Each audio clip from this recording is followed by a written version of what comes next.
कैसे अपने बच्चों के साथ अपने बिजी लाइफ शेड्यूल में रखें इमोशनल कनेक्ट, कैसे और कब करें क्वालिटी टाइम उनके साथ स्पेंड। ऐसी ही कुछ हम बात करेंगे पेरेंटिंग टिप्स की, पॉजिटिव पेरेंटिंग टिप्स की, मेरे यानी दीप्ति के साथ, दीप्ति के झरोखे से। Welcome to the show.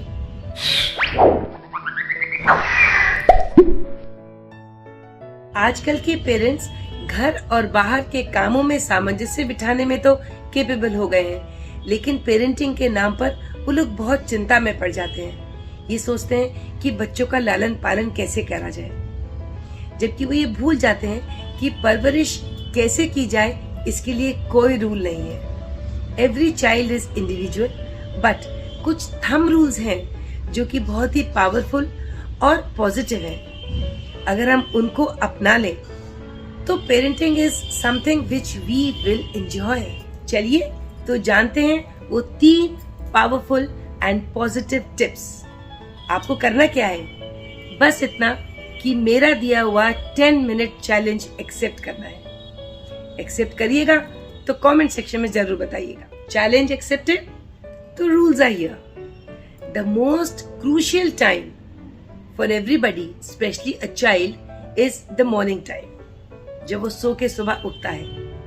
The time he gets up from the bed, in fact before getting up from the bed. Usually क्या होता है कि हम अपने कामों में व्यस्त रहते हैं।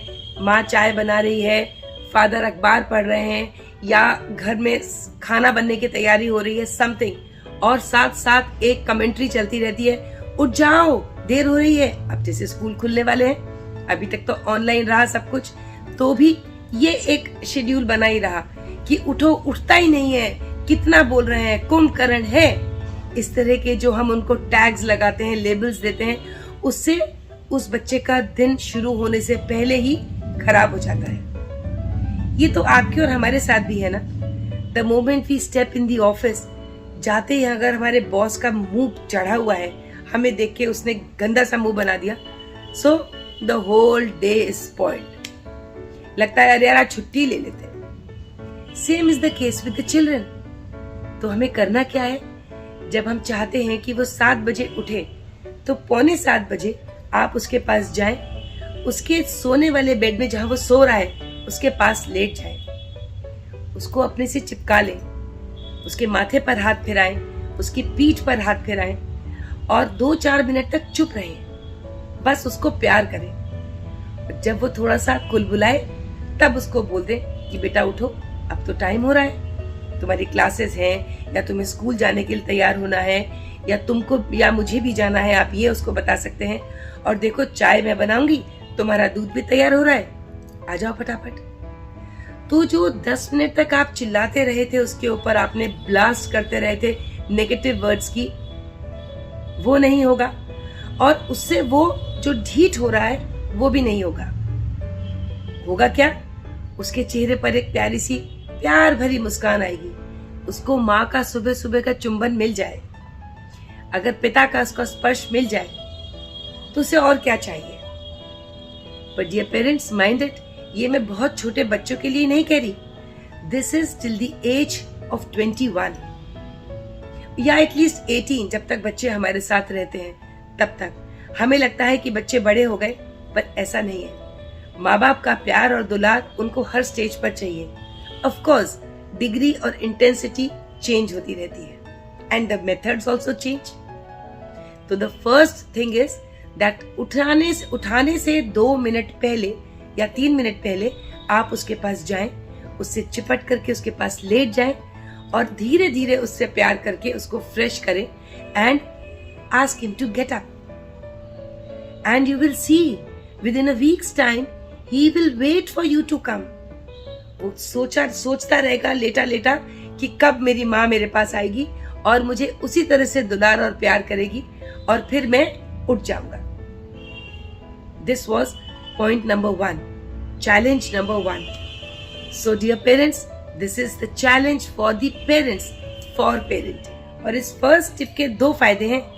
एक तो घर का माहौल खुशनुमा हो जाएगा, और दूसरा जो आपको 10 से 15 मिनट तक बच्चे को फ्रेश करने में लग रहे थे, वो आपके 2-3 मिनट के क्लोज कांटेक्ट से, साइकोलॉजिकल एक स्ट्रेंथ से वो जल्दी से फ्रेश हो जाएगा। एक मील, या तो लंच या dinner, and preferably dinner, because lunch अक्सर पॉसिबल नहीं होता, because children are going to school, mother is going, father is going, और रात को एक ऐसा समय है जब हम सब घर पर एक साथ होते हैं। तो ये कोशिश करिए कि डाइनिंग टेबल पर आप सबको एक साथ बैठकर खाना खाना है। That is the time when you will share your food, your thoughts. Food is for the physical strength and thoughts are for your mental strength, mental stability. घर में अगर दादा दादी हैं या चाचा हैं, बुआ हैं, कोई भी रिश्ते अगर आपके साथ में, आप जॉइंट फैमिली में हैं, तो जितने भी लोग घर के हैं, एक बार का खाना आप सबको साथ खाना चाहिए, और जिसमें आप लोग ये शेयर करें। वर्किंग पेरेंट्स हैं तो वो ये बताएं कि आज जो पॉजिटिव चीजें हैं, क्योंकि जो नेगेटिविटी है वो तो हम बाहर ही छोड़ के आएंगे, घर में नहीं लाएंगे, लेकिन जो अच्छा कुछ हुआ वो टेबल पर बैठ के जरूर शेयर करें। अगर माँ ने भी बताया, फादर ने भी बताया, तो बच्चा भी जब स्कूल जाएगा या उसकी ऑनलाइन क्लासेस में या उसके घर में पूरे दिन जब पेरेंट्स नहीं थे, जो कुछ उसने अच्छा किया वो आपसे भी शेयर करेगा। So you can relive his day and he can be with you, showing कि आपने उसको पूरे दिन के बारे में अच्छी अच्छी बातें बताई। नॉट दैट कि आप उसको डिक्टेट कर रहे हैं, it should be journal discussion. तो जैसे हम लोग एक साथ खाना खाते हैं तो हमारे विचार भी एक दूसरे से बहुत जुड़ जाते हैं, तो एक टाइम का खाना साथ में खाना बहुत जरूरी है। That brings sharing and that gives you the strength. एक अकेली उंगली कुछ नहीं कर सकती, दो कुछ नहीं कर सकती, और पांचों उंगलियां जब इकट्ठी मिल जाती है तो वो मुट्ठी बन जाती है मजबूत। तो connect with your family with full strength. This is your challenge number 2. And the third and the last challenge is the bedtime. सोते समय आपको क्या करना है, उसको डेयरिंग बनाना है, उसको रिस्पॉन्सिबिलिटी बतानी है। जो कुछ उसने, अच्छा हाँ, इससे पहले मैं भूल जाऊं, डाइनिंग टेबल पर बैठ करके आपने तो पॉजिटिव बातें बताई, लेकिन बच्चा कई बार ऐसा हो सकता है कि वो आपको कुछ गलत बातें भी बताए कि ऐसा हुआ। उस समय अगर उसने गलत भी किया है तो उस समय उसे करेक्ट मत करिए। Let him express, because listening is an art and parents are like sponge. उनमें बहुत एब्जॉर्प्शन होता है। आप एक स्पंज के ऊपर पानी डालते रहिए, वो एब्जॉर्ब करता रहता है। तो पेरेंट्स पे भी बहुत ज्यादा एब्जॉर्प्शन की पावर होती है। तो उस समय आप उसकी बातों को सुनिए, ताकि जब वो बड़ा होके आपसे बातें बताने में खुल के बता सके। अगर आपने इस स्टेज पर उसको टोक दिया या रोक दिया तो वो कहाँ जाएगा, कहीं बाहर जाना शुरू कर देगा, अपने दोस्तों से शेयर करेगा, लेकिन आपसे नहीं करेगा। तो he should not categorise between good and bad, he should tell you each and everything that is happening. That is very important. Now we come to the third challenge, as I said, the bed time challenge. वो क्या है, सोने से पहले। वैसे भी कहते हैं कि सोने से पहले टीवी, मोबाइल ये सब बंद हो जाने चाहिए। मैं अक्सर ये टिप्स पेरेंटिंग पे बोलती हूँ कि blue screen is good to an extent, लेकिन सोने से पहले अपना दिमाग बिल्कुल शांत होना चाहिए। दिमाग का जो हमारा पटल है वो इतने ज्यादा कंफ्यूजन्स लेकर के नहीं रहना चाहिए। तो क्या होना चाहिए, आप कुछ मेडिटेटिव म्यूजिक सुन सकते हैं, है ना, बड़ों के लिए बोल रही हूँ, लेकिन बच्चों के लिए उनको बेड टाइम स्टोरीज, कहानियों के माध्यम से बड़े बड़े वीर योद्धा बने हैं। जैसे शिवाजी, जीजाबाई ने उनको सिर्फ कहानियां सुना करके एक इतना बड़ा योद्धा बनाया। वो किसी फॉर्मल स्कूल में तो नहीं गए थे। तो रात को सोने से पहले कोई अच्छी धार्मिक, मोटिवेशनल, अकबर बीरबल की कहानियां, कुछ भी, समथिंग जिससे कि बच्चों में एक इंस्पिरेशन आए टू डू समथिंग गुड।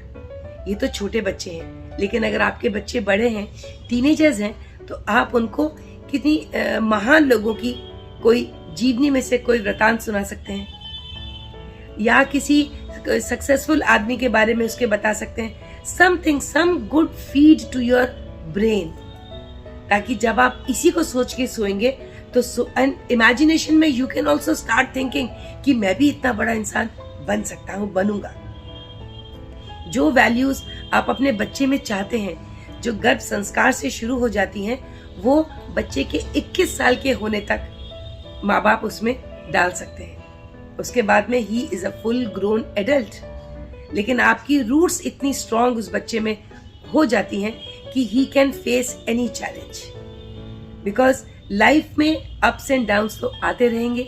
उनको हम शारीरिक रूप से शक्तिशाली हों, इससे हम आने वाले परेशानियों से लड़ नहीं सकते जब तक हम मेंटली स्ट्रांग नहीं होंगे। तो बच्चों को मेंटली स्ट्रांग करना है, इमोशनली उन्हें कनेक्ट करना है, साइकोलॉजिकली उन्हें ब्रेव बनाना है। उस सब के लिए हमको रात को बच्चों को सोते समय बेड टाइम स्टोरी सुनाना बहुत जरूरी है। और अगर बच्चे ने, एक और बात बताऊं, अगर बच्चे ने कुछ गलत कर दिया है तो उसको आप, माँ में तो इतनी काबिलियत भगवान ने दी है कि वो ऐसी कोई कहानी बनाए जो उसके ऊपर, वहां पर ऐसी जगह पर चोट लगे कि वो समझ जाए कि इसमें कुछ मेरे लिए सीख है। अच्छा हाँ, मैंने भी ऐसा ही किया था। अगर किसी बच्चे ने झूठ बोला, ऐसी कोई कहानी जिसमें झूठ बोलने से क्या परिणाम हुआ और कैसे उसमें सुधार आया, इस तरह की कहानियां बनाएं।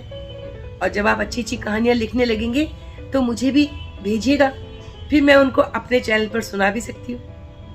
आई होप आप लोगों को ये 10 मिनट का जो चैलेंज मैंने दिया है, and dear parents and dear viewers, आप सोचिए 10 मिनट का ही ये चैलेंज है, 2-3 मिनट सुबह के, और ऑफ कोर्स खाना तो आप खाएंगे ही ना, तो उसमें तो हम खाली 10 मिनट्स में हमने शेयरिंग की, और सोते समय 5 मिनट की कोई डेयरिंग, कोई मोटिवेशनल, कोई इंस्पिरेशनल स्टोरी सुनाई। तो हुआ ना केवल 10 मिनट का challenge. Are you ready to accept it? Give me a comment in my comment section. मिलेंगे किसी नई चीज, किसी नए अंदाज में। तब तक अपना और अपनों का ख्याल रखिएगा। मिलेंगे जल्दी, तब तक अपना ख्याल रखिए। Bye bye.